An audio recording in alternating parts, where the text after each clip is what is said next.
Hey everybody, my name's Chris, mix engineer at Barron Studios in Houston, Texas, and I'm going to take a few minutes and just break down some of the more interesting parts, or at least they're interesting to me, of the song Bozos by Toby featuring Big Crit that came out. I know that was a collab that a lot of people have been clamoring for a number of years and finally happened, and we actually sat on the song for probably like 8 or 9 months, but I think the wait was well worth it. So so let's just kind of get into it right from the top. We start with this awesome horn fanfare. I'll be honest with you, I'm going to spend most of this time just gushing over the production on this song. I thought Nell just totally outdid herself on it.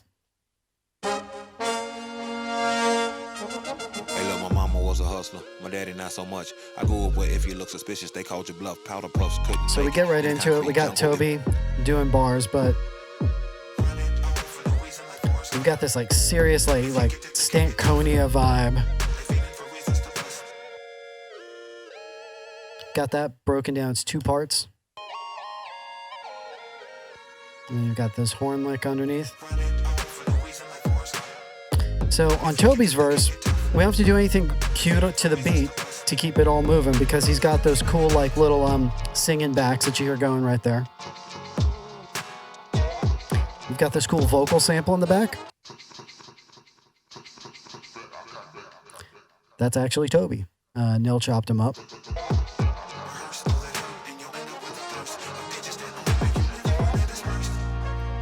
So again, we hear how like powerful just some little backing vocals can be and just kind of amping up a verse. And with nothing to show for all the demanding bandwidth used in hopes you get approved by a dude who's confused. It's like here at the end, if we take him out. Loyalty can often cost you buoyancy. When it's connected to folk that's drowning. Choose love that constantly keeps you grounded. And don't join the circus if you ain't clowning. All right, and that takes us to the hook. So the hook is just all about just being as big and cramming as many musical elements into like this little tiny sonic space as we can. So I had to do a lot of work on covering little things because there's all sorts of ear candy happening in this. So obviously we all know the main vocal here, which is, I think was like 12 or 14 deep. And it consists primarily of David Michael Wyatt, Toby, and Nell. If you listen in there, you can hear a little bit. You hear the sweet vocal on top. This is for the bozos who don't know. This is for the bozos in this hole. This is for the bozos. So we all know the vocals, but let's check out what's actually happening here in the music. It's almost like this cool, like soul 80s lo-fi type thing that's going on. It's really, really cool. So a sound that you probably don't even realize is there is this one right here. And this is kind of like the foundation for everything.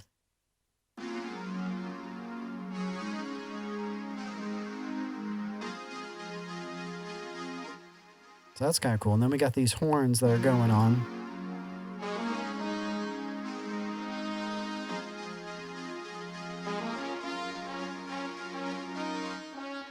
So that's kind of cool. So that's like probably the main stuff that you hear, but there's also some other little things jumping in and out during the hook. Like just these little strings, which are kind of cool. Then we've got in the second half of the hook, we've got this cool, originally you can see it was in during the entirety of the hook, but we wanted to leave something to kind of kick in on the second half to up the intensity just a little bit more. And that's where we've got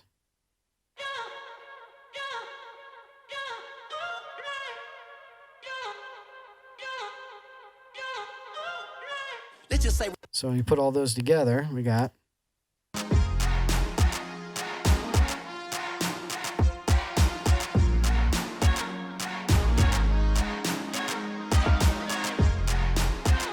like it just jams by itself. It's like, do you even need vocals on that?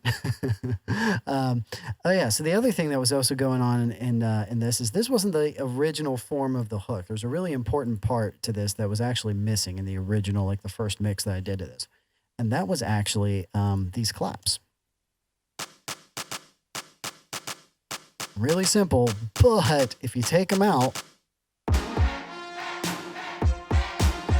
so because they weren't there, I made this snare as big as possible. That's why you hear it all big and reverby, like it's in a big room. So, you know, it just kind of be like just really slamming epic.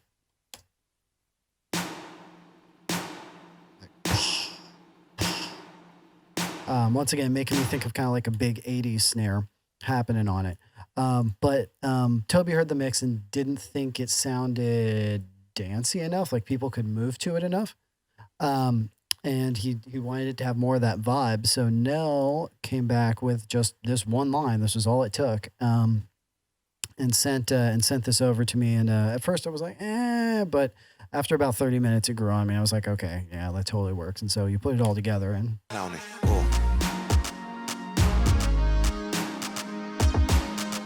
those vocals back in.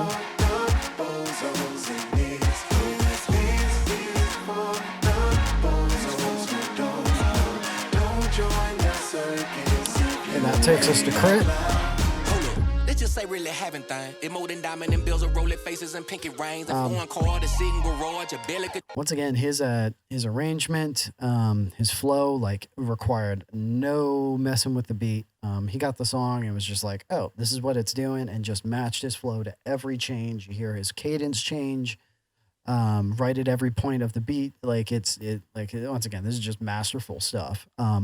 Like a lot of like, you know, starting out MCs and rappers could really take notes from this stuff. Like this is how you put together a good verse. So we get through his verse and then we get into the hook. I mean, it's just really just redux of the previous one. It's fine because you only have the hook fire twice in the song. So it's kind of fine just to hit it again. Cause on this, we were definitely going for like a big jump out the speakers, like hook gets really loud. Which I think totally sustains the energy. But then we hit this end part, and this end part of the song, this like outro / bridge, gets really kind of weird. We've got all of this cool production happening.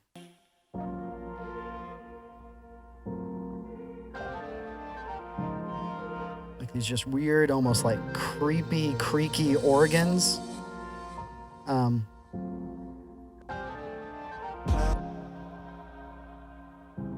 I think this was probably the first thing that like really like kind of informed my ear of like where the tone on the end of this hook needed to be.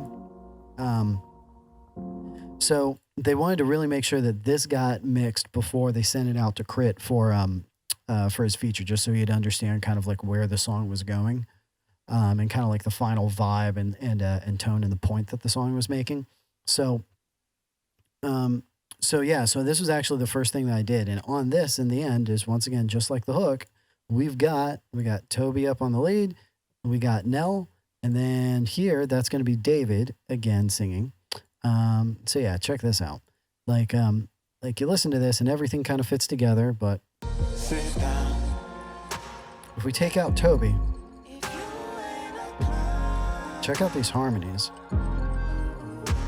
Sit down, sit down, sit down.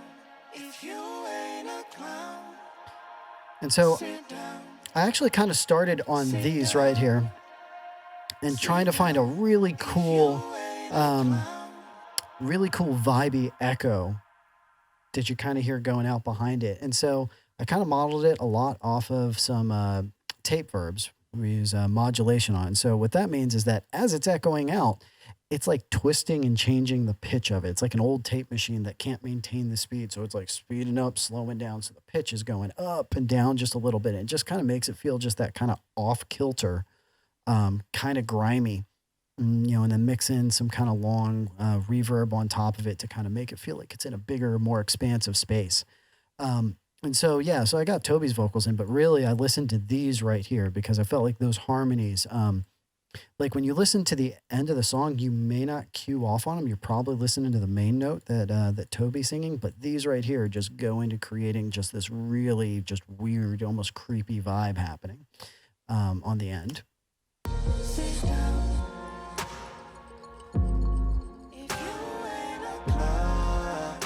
So there's the lead back in. Sit down, sit down, sit down, And then the last thing that just kind of puts it over the top is then we have these beautiful runs by Nell. No, it's not Nell. Sorry, Nell.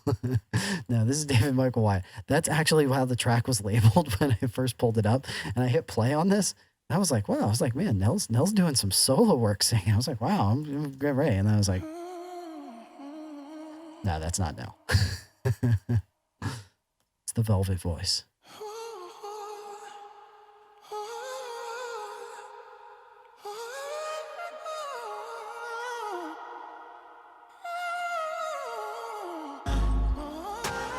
Sit down, sit down, if you ain't a clown. I love how that ending echo just kind of spirals out like that. And so, yeah, so that's a basic walkthrough of Bozos. Hope you enjoyed it. Hope you learned something. Feel free to ask me any questions in DMs or in comments. And yeah, we'll check you out next week when we go over Father Figure, which is Toby featuring Black Thought and Royce da 5'9". Till then,